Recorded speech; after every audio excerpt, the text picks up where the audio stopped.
thì nó là thì không tắt mình buồn rồi nó mang xí này cao xí được muốn một phòng này cái gió đó còn một sạch khó là thì nhóm thì này nó tắt sách cũ đi sách mình buồn rồi tiền wow mình sẽ gì không nào gì đơn hao cái hắn ấy thì phong không kiếm biết người buôn tôi ăn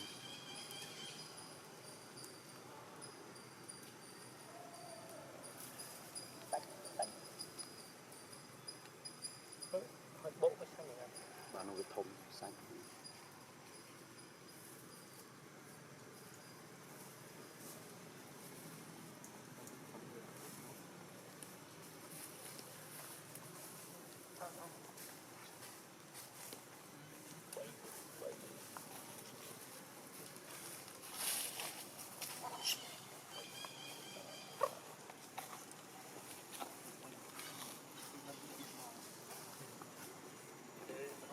Việt tập dùng Việt tập bạc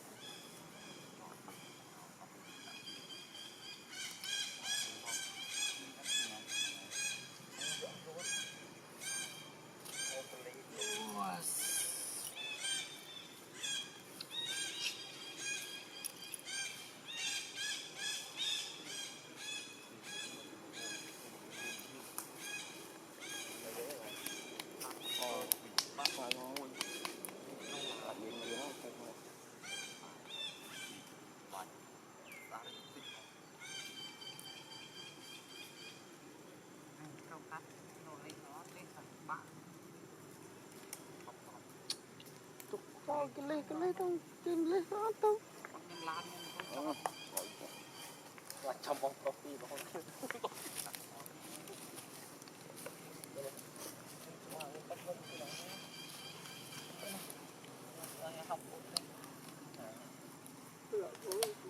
ban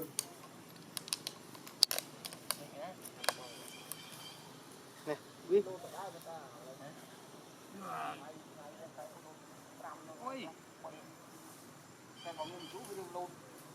trong bẫy thì không pin này đi ngay đi luôn đó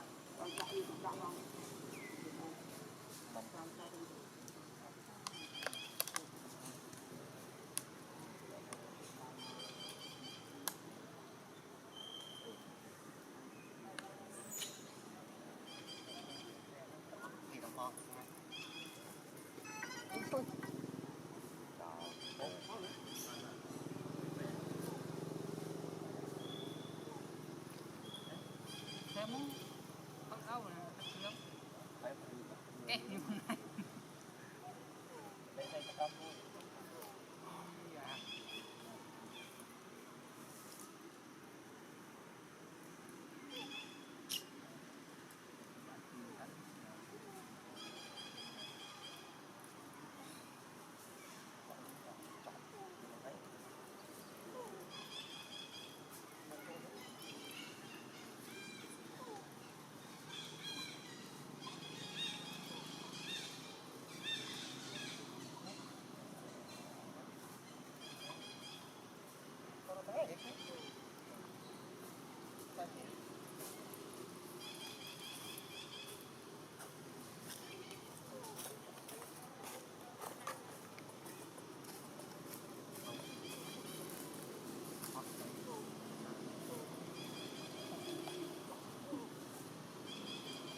tiếp cái hùa này